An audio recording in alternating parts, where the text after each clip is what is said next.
a tiny section. I think there is I think there is something interesting to be written about how it is that an aristocrat has re-entered British public life and may yet be the next Prime Minister. It was considered out of bounds for an aristocrat to be in politics. And the reaction of the audience, why is that? And the reaction of the audience to the play gives you a clue. But what will happen? That's what is quite interesting, because what will happen then? That whole idea of the aristocrat coming, if the Conservatives win the election, will that come to the fore or will that regress? Well, it's noblesse oblige with new language. Well, I think you know, if David Cameron wins, there'll be a lot of analysis as to how he's managed to reinvent himself in such a way as to make his poshness non-toxic. How has he decontaminated the old Etonian brand? And I don't think you'd get anything from that play to help you understand That'll be the next conventional Well, let's talk wisdom. about that in a minute, because our class and poshness once more and the way the Tories will be attacked by satirists.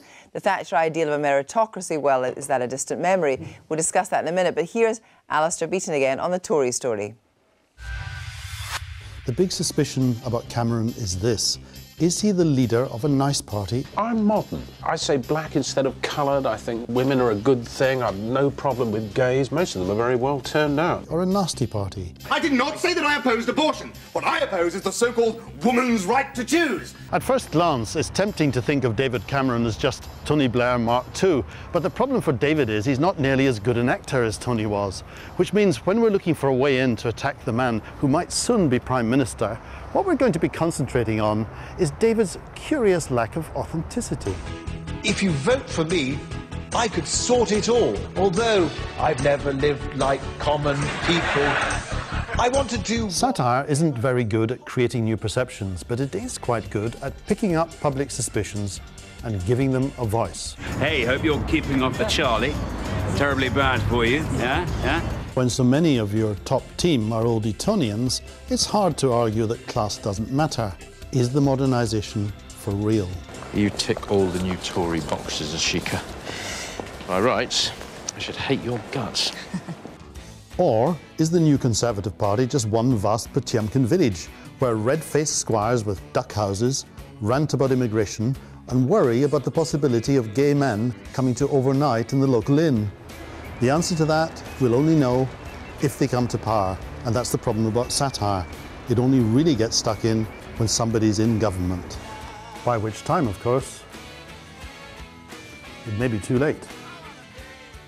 Yeah, well, that's a kind of cynical view, but do you think there is something actually around at the moment that people are liking a bit of posh? Well, I think they are. I think he's got one thing wrong. I think I don't think you contrast David Cameron's aristocratic heritage with the modernist project within the Conservative Party. The two obviously go hand in hand. He's a one-nation, old-fashioned, wet Tory. You know, it's noblesse oblige. It's what you'd expect from someone with an aristocratic pedigree. Yes, exactly. And I think I agree with David. I think that actually there is probably still a deferential streak, particularly in England.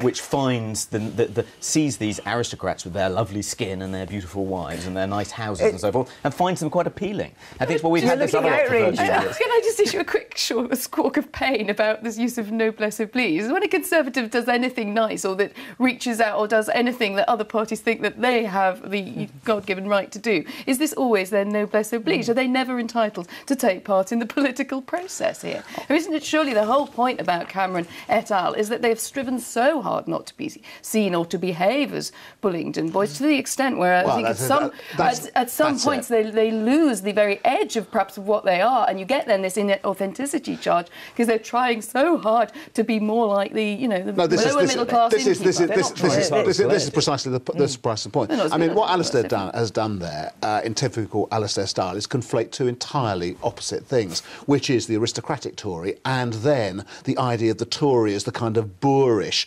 person on the make and so on. And we have learned to have them. We had learned to have them separate. And it's absolutely right. What you're going to have if you have a Conservative government is a desperation out of a certain amount of poshness to prove the identification with the absolutely non-posh. That the only places which David Cameron will ever actually end up in is the middle of Brixton and the middle of Glasgow and places like this. Other parts of the country are hardly going to see him. He won't even touch an aristocrat and so on. He'll probably introduce measures to ban the Bullingdon Club and have it disbanded by law as soon as he gets into power. And that will be... And what the satirists will do with this, God alone knows. But Pat, just talking about this idea, you were talking about the kind of idea of, entitlement.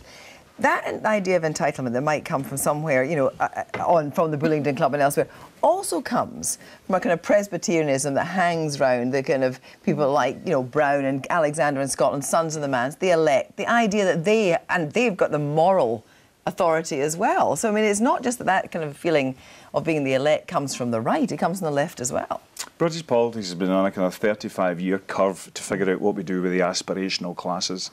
It's amazing no one's mentioned posh spice up to this very point. We have an unholy trinity of aristocracy, of Steve Hilton and the Thatcherites who know how to market a brand. And they'll call it a brand anymore, they call it a love mark. And then we have popular culture, which you know, has a process of Aristotising. I don't know what you would call it, but I mean, we can all cope. We seem to be able to cope with stellar elites. That seems to be the way that we're actually doing pop culture, and much to my post-punk disgust. But that's an infernal triangle of brilliant marketing, aristocracy, and a popular culture. Who's behind it? Yes, exactly. Who's behind it? The CIA. Or the Bullingdon. No, it's all together. The CIA were in the Bullingdon. It's in front of us, ladies and gentlemen. We don't need to have the discussion. Right, this manifest. How did you feel about Keane's song being used to unveil the Tory manifesto? I didn't hear it. Well, they were most unhappy. Appalling bedwetters anyway. But underlying all this is this whole kind of cynicism about politics at the moment. I mean, who's prosecuting it? Are we right to be cynical or wrong to be cynical? It would suggest, by the amount of people that watched that debate, that actually we could overcome cynicism. Yes. I mean, it was nearly 10 million people. Which 10,000. It takes two to overcome cynicism, doesn't it? It takes a political class that doesn't misbehave and get itself into a terrible public disrepute, as it has done on the expenses scandal, and also just by being distant and by being boring and repetitive. And it was interesting that when you put politicians in a format that was good and people wanted to watch it, they were quite happy to engage with politics for quite long stretches of time. I've never believed it's inherently true. If you go out there and say to most people, you know, they'll say they don't like politics, but they'll immediately then say something political to you. They'll say, and I'll tell you why I don't, and they'll make a political statement. It's quite rare to find truly apolitical people. I think the satirists have been wrong-footed because they've won. And now everybody thinks exactly the same way as they do about politicians. That's why satirists and comedians are on all the programmes that commentators used to be on. When Dennis Potter wrote Vote for Nigel Barton in 1965, the killer sentence is the advice for the old cynical agent to the new young candidate, which was, watch your PR, watch how you say, be very, very mild, be an absolute kind of party hack and never say anything that you mean. In other words, the kind of accusation about cynicism about politicians hasn't really changed in 45 years. But we were talking about House of Cards earlier, and I want to return to that, is the idea that there are dark forces at work, something of the post-war period, in fact, much later to the 80s, or has there always been dark forces at work in politics that have undermined democracy? Or indeed never. I mean, the biggest dark force that undermines democracy is a lack of faith in democracy and a big burgeoning faith in something else, in anti-democrats, in the people who tell you that there is something in a kind of transcendent leadership which connects viscerally with the people and that doesn't require democracy. That's the danger to democracy. Politicians, as the ones we saw last night, they're not a threat to democracy. How about marketing and democracy? How about the fact that we know that Republicans are quite explicit about the fact that the reason why they have had an American hegemony is because they tapped into psychologically based marketing techniques to be able to manufacture certain kinds of consent to certain kinds of agendas. Or to put it another way, people agreed with them. And then it works for a while, and then it fails, and then the next lot comes. In a moment, we're going to have music from Jar Wobble.